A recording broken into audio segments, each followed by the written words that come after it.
চিত্র সুন্দর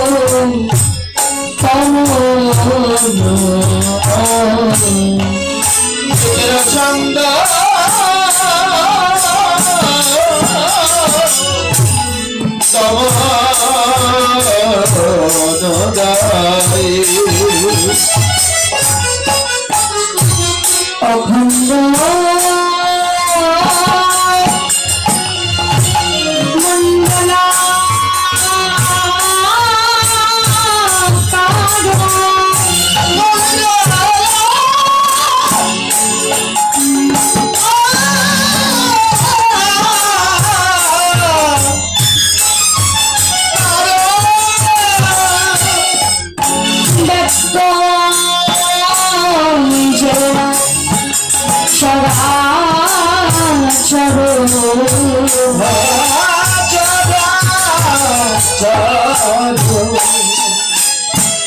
পদ পদ দর্শিতা যেন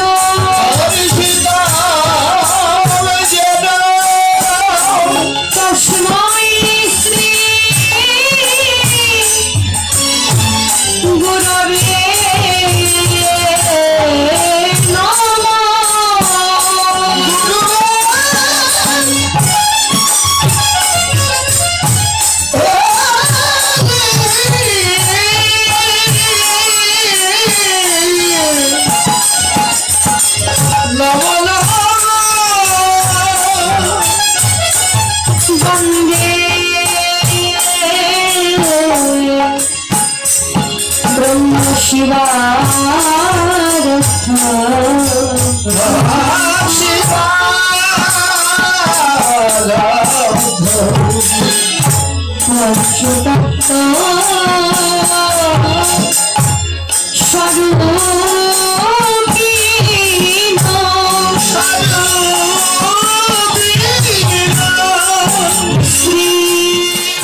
গুরবে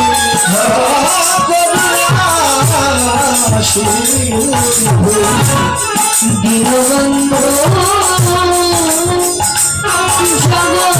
জগৎপতি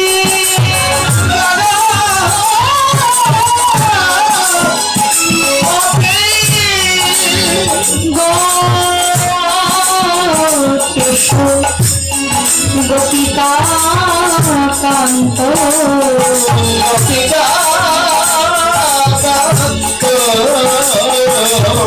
রাধাকান্ত নমো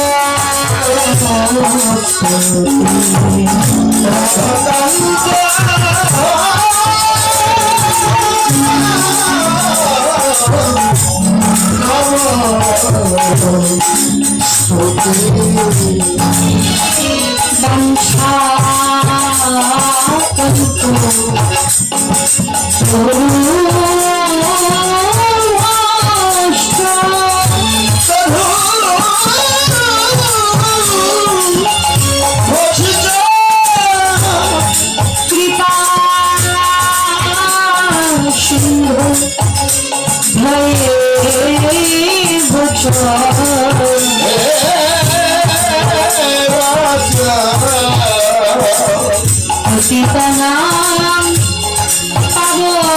Pavanibho Vaishnavibho Namo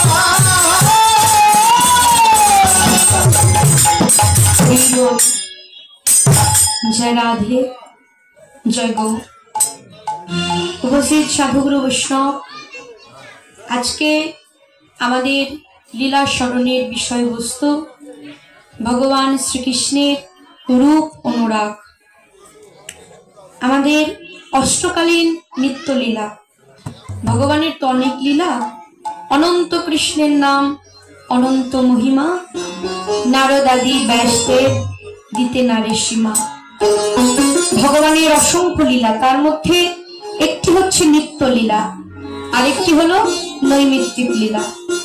नित्य लीला कोनगुलो जे लीलागुलो भगवान प्रतिदिन करे करतेन सेई लीलागुलो हच्छे भगवानेर नित्य लीला अर्थात अष्टकालीन नित्य लीला।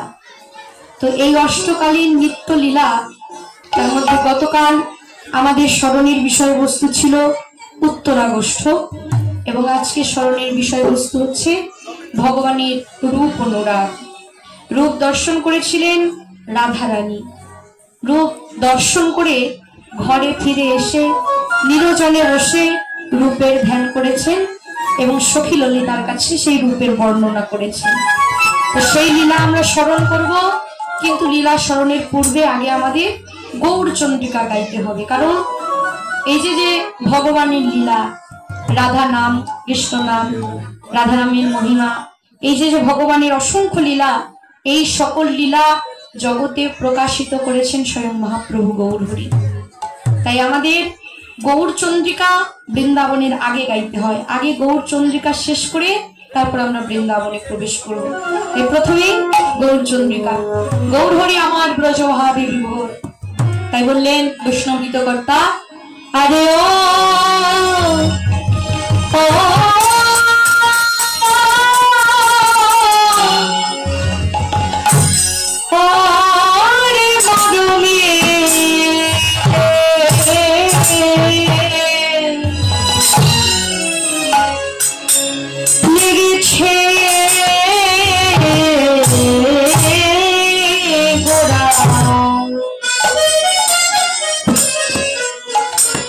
রূপ না যায়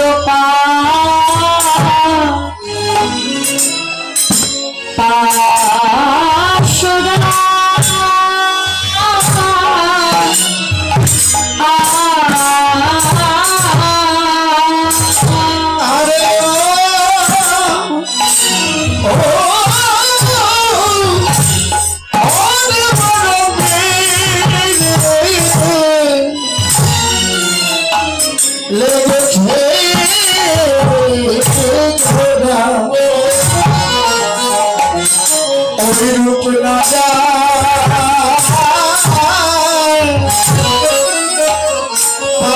छोड़ा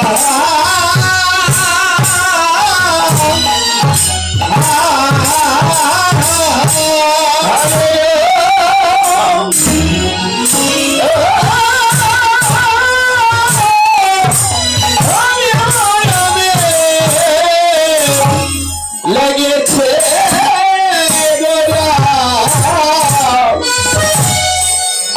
गोया डूब न जाए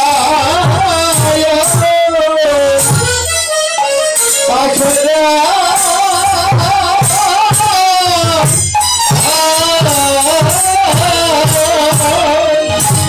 দুই নয়নে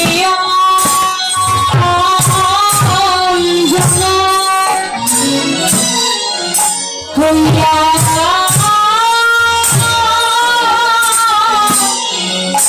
রূপ লাগিয়াছে তারা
ডুবে দেখি ওই গোড়া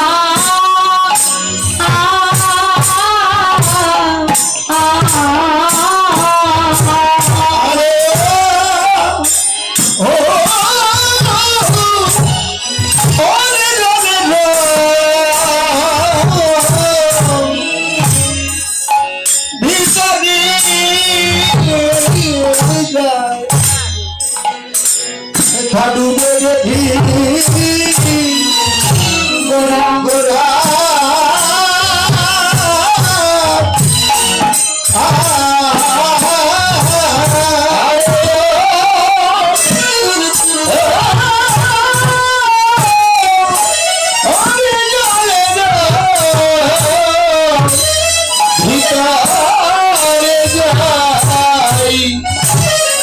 হেতা ডুবে দেখি তোরা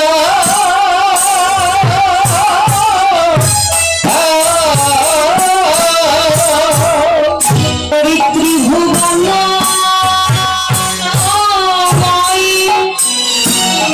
হলো আমার গোড়া ডুবে তারা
নবদ্বীপে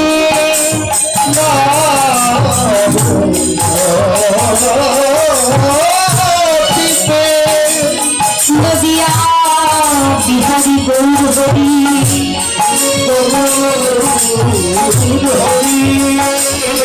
ভাবে বিভোর হয়ে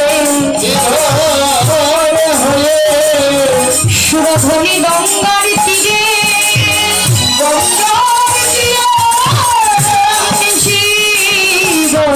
সাগরী প্রতি হয়ে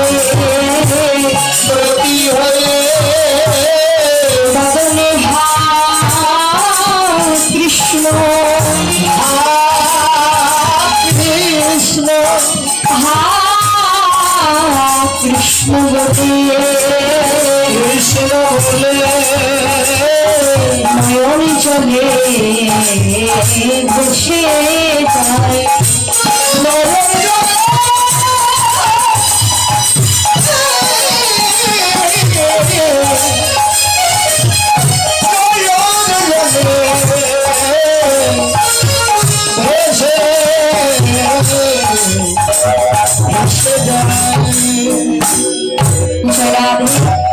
শ্রীধাম নবদ্বীপ নদিয়া বিহারী গৌরহরি ব্রজভাবী বিভোর।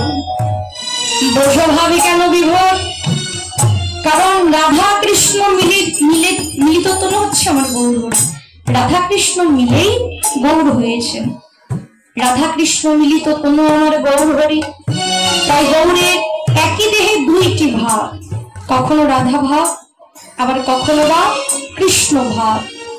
তাই গৌরহরি কখনো রাধা ভাবে বিভোর আবার কখনো বা কৃষ্ণ ভাবে বিভোর। যখন গৌর রাধা ভাবে বিভোর বদনে হা কৃষ্ণ বলে কাঁদেন, আর যখন গৌরহরি আমার কৃষ্ণ ভাবে বিভোর বদনে হা রাধে রাধে বলে কাঁদেন। রাধে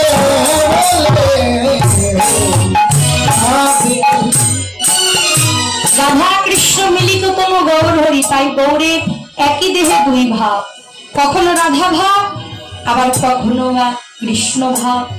তাই গৌরহরি আমার ব্রজ ভাবে বিভোর হয়ে আজকে বদনে হা কৃষ্ণ বলে নয়নে জলে ভেসে যায়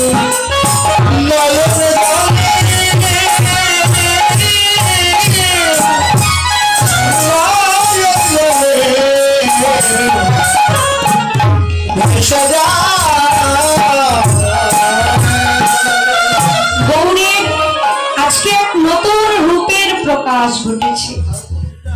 নদিয়ার এক নাগরিক সুরধনী গঙ্গায় জল আনতে গিয়ে গৌরীর অপরূপ রূপ মাধুর্য দর্শন করে ঘরে ফিরে এসে নিরজনে বসে বসে গৌর রূপের ধ্যান করছে।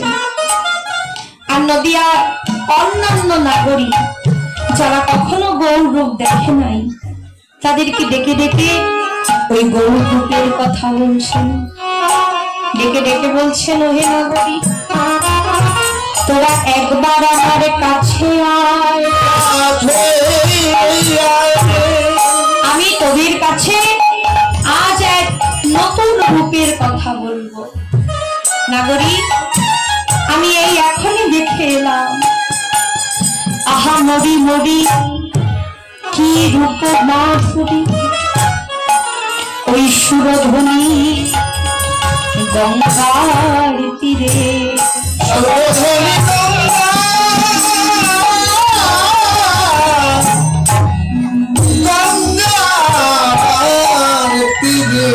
নাগরিক তোরা একবার আমার কাছে আয়, আমি তোদের কাছে আজকে ওই নতুন রূপের কথা বলবো।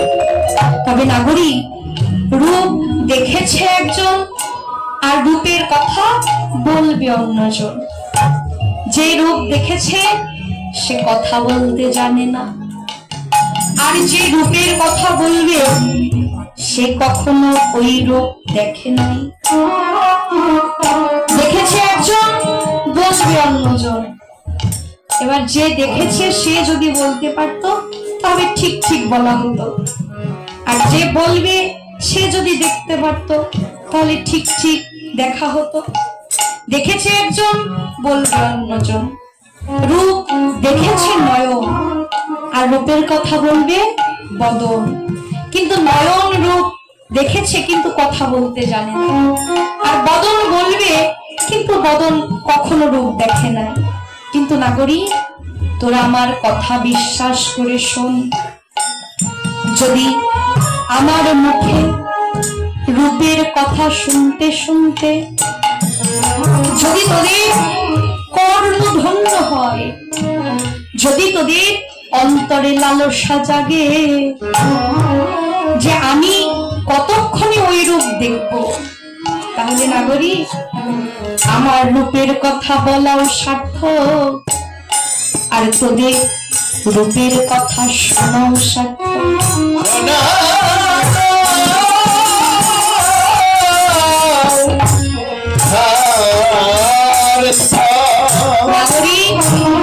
তোরা একবার আমার কাছে রূপের কথা শোন। যারা রূপ দেখে নাই এবার বলতে লাগলেন, নাগরিক কেমন রূপ দেখলি একবার বলতো শুনি। এবার যিনি রূপ দেখে এসেছে তিনি বলছে, শোন নাগরিক, আমি কেমন রূপ দেখলাম জানিস? দেখলাম সুরধ্বনি তীরে কে রে হরি বলে নেচে যায়,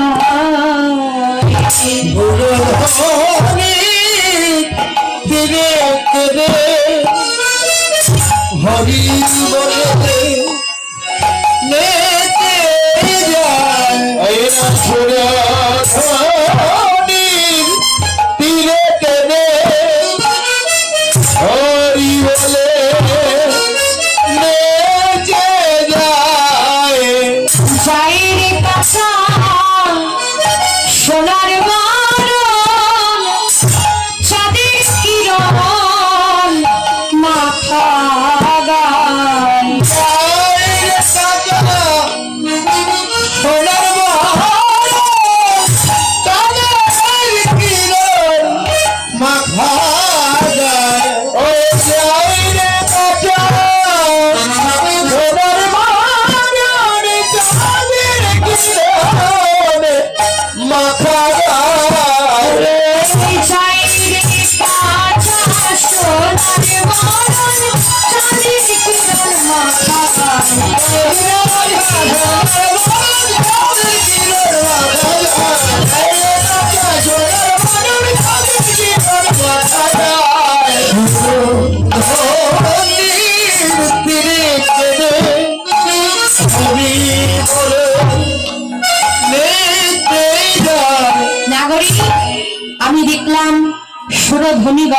তীরে তার হেমদণ্ড বাহু তুলে বদনে হরিবল হরিবল হরিবল বলে সে যে হেলে দুলে চলে যায়। হেলে দুলে চলে যায়। সুরধনী গঙ্গার তীরে মহাপ্রভু গৌর হরি আমার হরিবল বলে চলে যাচ্ছে। ও মায়ের আপনারা এগিয়ে বসুন, এই যে সামনের গ্যাপ পূরণ করুন, সবাই এগিয়ে এগিয়ে বসুন সামনের দিকে। হরিবল। সুরধনী গঙ্গার তীরে মহাপ্রভু হরি নাম করছেন, সুরধনী গঙ্গার তীরে নাম করছেন, আমাদেরকেও নাম করবার শিক্ষা দিচ্ছেন, কারণ কলিহত জীবের নাম ছাড়া গতি নাই। কিন্তু এই যে মহাপ্রভুর এত লীলা করেছে মহাপ্রভু, কিন্তু সবাই কি মহাপ্রভুর লীলার সহায়তা করেছে? সবাই সহায়তা করতেন না, অনেকে ছিল বিরোধিতা করেছে, আবার বিরোধিতা করে তারাও পরবর্তীতে মহাপ্রভুর প্রেমধনে ধনী হয়েছেন। মহাপ্রভুর লীলার অসহযোগিতা করেছে অনেকেই, তার মধ্যে অন্যতম কে? জগাই মাধাই, চাঁদ কাজী, চাপাল গোপাল, আরো অনেকে আছে যারা মহাপ্রভুর লীলায় অসহযোগিতা করতেন। মহাপ্রভু সেবা সঙ্গনে সকল ভক্তগণকে নিয়ে হরিনাম করেন। আর এদিকে মহাপ্রভু তো ব্রাহ্মণ সন্তান, তো ব্রাহ্মণ সন্তান হয়ে অচণ্ডালে কোলাকুলি করে, যার তার চরণে পড়ে যায়, ধুলায় গড়াগড়ি দেয়, হরিনাম করে। এবার ব্রাহ্মণদের মধ্যে আরো অনেকে ছিল, তারা মনে মনে চিন্তা করতেন এবং তারা সবসময় বলা বলি করতেন যে গৌর হরি নিমাই একজন ব্রাহ্মণের সন্তান হয়ে যদি এইভাবে চলতে থাকে তাহলে আমাদের ব্রাহ্মণ সমাজ তো নষ্ট হবে, আমাদের ব্রাহ্মণকে কেউ আর সম্মান করবে না, কেউ আর প্রাধান্য দেবে না। এই কথা চিন্তা করতেন ব্রাহ্মণরা, তাই কি করতেন? মহাপ্রভুর লীলার সহযোগিতা করতেন না। তো ব্রাহ্মণদের মধ্যে ছিলেন অন্যতম তর্কলঙ্কার এবং তর্করত্ন। তারা দুজনে চিন্তা করছে, বলা বলি করছে যে ব্রাহ্মণ পুত্র নিমাই কিন্তু যার তার সঙ্গে হরি বলে বাহু তুলে নৃত্য করে, আবার ধুলায় গড়াগড়ি যায়, এভাবে চলতে থাকলে আমাদের ব্রাহ্মণদের কেউ আর সম্মান করবে না। নিমাইয়ের এই হরিনাম আগে বন্ধ করতে হবে। তা চলো, বন্ধ যদি করতেই হয় জগাই মাধাইয়ের কাছে যাব আমরা। জগাই মাধাইয়ের কাছে গিয়ে আমরা সবাই বলি জগাই মাধাই হরিনাম বন্ধ করবে।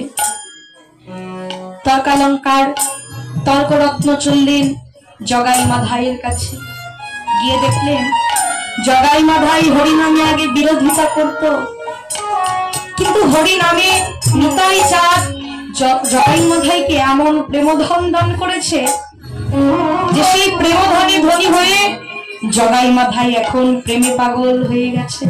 তারাও হরি বলে বাহুতুল নৃত্য করে, হরি বলে কাঁদে, কাজ হলো না। এবার চললেন চাঁদ কাজীর দরবারে, কাজী সাহেবের কাছে গিয়ে বললেন নিমাইয়ের হরিনাম বন্ধ করতে হবে। কিন্তু এই চাঁদ কাজীও তো মহাপ্রভুর লীলায় ব্যাঘাত ঘটিয়েছেন, নামে বাধা দিয়েছেন, কিন্তু মহাপ্রভু সেই চাঁদ কাজীকেও কৃপা করেছেন, চাঁদ কাজীও বাধা দিলেন না। এবার তর্কলঙ্কার তর্করত্ন তর্কালঙ্কার তারা চিন্তা করছে আরো দুজন আছে, আরো একজন আছে যার কাছে গেলে হয়তোবা আমাদের কাজ হতে পারে। তিনি কে? চাপাল গোপাল। চলো আমরা চাপাল গোপালের কাছে যাই। এবার চললেন চাপাল গোপালের কাছে। চাপাল গোপালের কাছে গিয়ে গৃহের দ্বারের সামনে দাঁড়িয়ে চাপাল গোপালের জয় হোক বলে চাপাল গোপালকে ডাকলেন। এই চাপাল গোপাল ছিলেন আবার মাতৃ সাধক, ভবানী মায়ের পূজা করতেন, তান্ত্রিক মতে তন্ত্র সাধনা করতেন। তো যখনই চাপাল গোপালের শরণাপন্ন হয়েছে, চাপাল বলতে লাগলেন তোমরা আমার কাছে কেন এলে? তর্কালঙ্কার তর্করত্ন বলতে লাগলেন ব্রাহ্মণ পুত্র নিমাই, অথচ যার তার সঙ্গে হরি নামে মেতেছে, হরি বলে গড়াগড়ি দিচ্ছে। ও মায়েরা, কি হয়েছে ওখানে? আরে বাবা, সিঁড়ি থেকে নিচে নেমে আসরে বসুন, কীর্তন আসরে বসে শুনতে হয়, সিঁড়িতে বসতে হবে না। এখানে আসুন, এই যে আসরে কত জায়গা রয়েছে, সবাই আসরে এসে বসুন।